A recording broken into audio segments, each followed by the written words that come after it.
ये खबर SGT university द्वारा प्रस्तुत की गई है।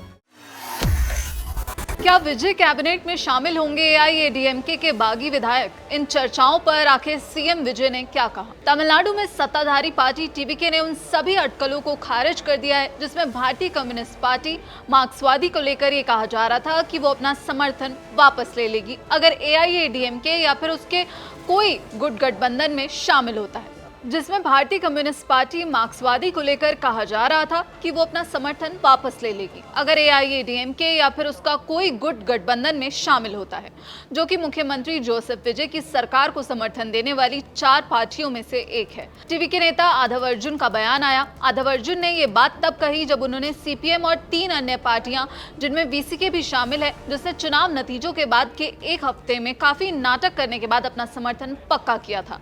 इसके साथ ही अर्जुन ने कैबिनेट विस्तार की खबरों के बारे में ज्यादा जानकारी नहीं दी। उन्होंने मीडिया से साफ तौर पर यह कहा कि टीवीके प्रमुख विजय जल्द ही इस बारे में घोषणा करते हुए नजर आ सकते हैं। इसके अलावा अर्जुन, जो कि लोक निर्माण विभाग और खेल मंत्री हैं, उन्होंने ये पुष्टि की है कि कांग्रेस यानी टीवीके की सबसे बड़ी सहयोगी पार्टी जिसके पास 5 सीटें हैं, उसको सत्ता में हिस्सेदारी मिल सकती है। हालांकि सीपीएम, वीसीके, भारतीय कम्युनिस्ट पार्टी और इंडियन यूनियन मुस्लिम लीग, जिनके पास कुल मिलाकर 8 सीटें हैं, जिन्होंने अब तक सिर्फ बाहर से ही समर्थन दिया है।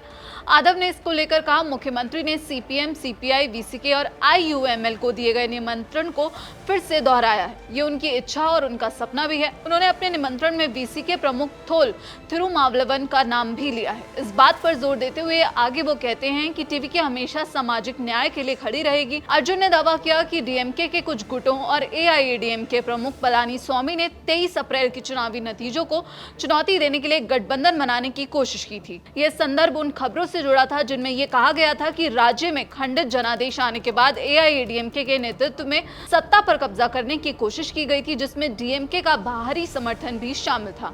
एआईएडीएमके पर निशाना साधते हुए आधव अर्जुन ने आरोप लगाया कि पार्टी प्रमुख पलानीस्वामी के फैसले, जिनमें पिछले चुनावों में खराब नतीजों के बावजूद बीजेपी के साथ फिर से गठबंधन करना शामिल था, उनकी हार के लिए जिम्मेदार थे। एआईएडीएमके कार्यकर्ताओं को यह एहसास हो गया था कि डीएमके के साथ कोई भी गठबंधन गलत होगा, इसलिए उन्होंने टीवीके का समर्थन किया। आपको बता दें, पिछले हफ्ते हुए विश्वास मत में ईपीएस की बात न मानकर टीवीके को वोट देने वाले 25 बागी एआईएडीएमके विधायकों का जिक्र करते हुए आधव ने कहा, सीवी षणमुगम के नेतृत्व वाले इस गुट ने इसी राजनीतिक संदर्भ में काम किया था। षणमुगम इस गुट का नेतृत्व करते हैं, यह सत्ता के लिए नहीं है। उन्होंने आगे कहा कि बागी एआईएडीएमके नेता सही समय आने पर अपने अगले कदमों की घोषणा करते हुए नजर आएंगे।